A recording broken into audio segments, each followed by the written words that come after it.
Freeman, Brian Wilson, Mary Catherine Ham, today's newsmakers, and you, the Morning Majority. 101.9 FM. AM 630. WMAL. 7:38. Trevor Matich is in the studio this morning. It's great to have you here, awesome. Trev. Good morning. Nice to be here. I teased beforehand I didn't really care about the game because they're playing the Patriots, and we all know they're going to lose. I do care about these suspensions, and I want to get your take on Tim Tebow as well. All right, start with Trent Williams and Fred Davis, suspended 4 games for violating the substance abuse policy in the NFL. Glaucoma? No. I don't think they just enjoyed smoking dope, right? Apparently so. Apparently so. And the thing is, the monumental level of stupidity here is what really strikes me, because in my opinion, if you're going to be making this kind of money in the NFL, especially if you're Fred Davis, who's in a contract year right now, his contract is up. And so he'll have a chance to then, this year show that he is worth big bucks in his next contract. And really, normally where you make your biggest money is in your second contract. Well, this is his second contract for Fred Davis.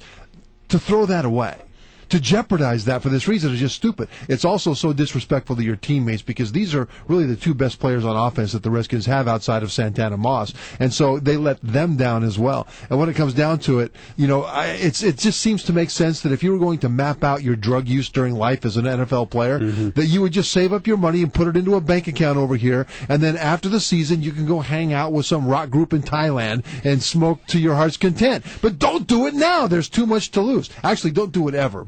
So I have this correct.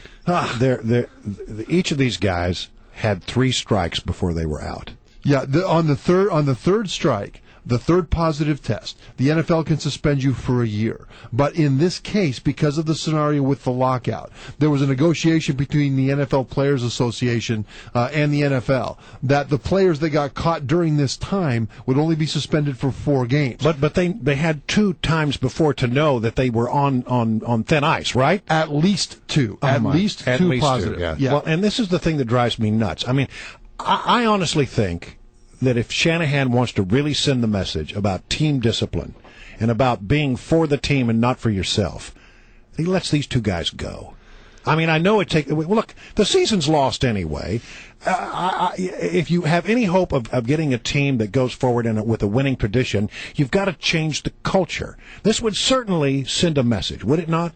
It would send a message. And the thing is, that probably is on the table. When you talk about changing the culture, that's why this is so disturbing. It'll take more than just the 2 years that Shanahan has had so far to upgrade the talent level across this team. It takes time to do that, especially when you're building through the draft, which is what the Redskins are doing now, which is the right thing to do.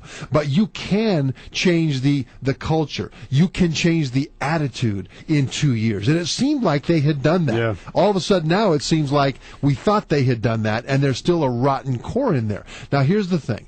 Rather than just release them now to make that statement, probably what they're thinking, what I would be thinking, is make them suffer.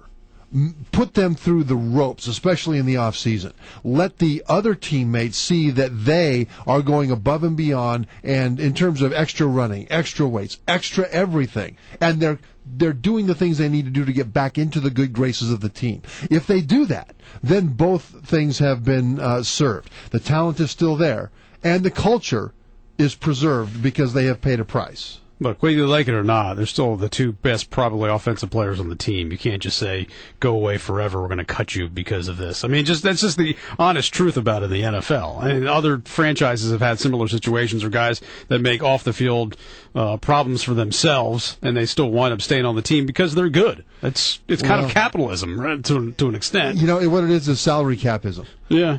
Since the salary cap has come in, you really can't afford to do things that you could do in the old days. Remember when receiver Keyshawn Johnson was playing for the New York Jets, and he was writing books saying, just give me the blank ball. Yeah. And he was publicly criticizing his offensive coordinator for the way he was calling plays. This is a rookie in the NFL, a young player in the NFL. In the old days, the veterans on that team would have taken him behind a woodshed and just had a few conversations with the guy. And they could have cut him at that time without losing anything but talent, because the salary cap now keeps you from doing that, because you not only lose the talent if you cut these guys, you also have big cap hits which affect acquiring future talent. All right, I wanted to get into Tim Tebow, if we could, because I love your opinion. I respect your opinion. Is Tim Tebow a legitimate NFL quarterback for the future, for the next 10 years for the Denver Broncos, or for any other franchise for that matter?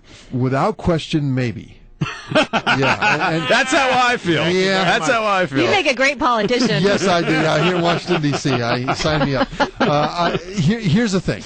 What he's doing there is really running a version of the zone read option offense that he ran at Florida. This is a college offense. And in the NFL, you see a few plays like this, but they're only gimmick plays that are run around the goal line occasionally. Well, all of a sudden, since they've committed to Tebow this year as their starter, they've committed to running this offense there. And in doing so, they've been very successful. If they want to stay committed to that offense, meaning practice it, get really, really good at it from a blocking standpoint, get a backup quarterback in that can do the same thing so that if Tebow gets hurt, they don't switch back to a pro-style offense. Then, yes, he can be a long-term quarterback at Denver. Yes, he can be successful with that. As defenses in the NFL begin to catch up with what they're doing, they can adjust as well. And I think we're seeing that happen now. But if they ask him to go back to being an NFL-style quarterback, forget it. And think of it this way as a passer. One thing he will need to do is be able to throw the ball. And he does so very well in the fourth quarter right now. Yeah. But all during the game, he will need to throw the ball. But he doesn't need to throw it like Tom Brady.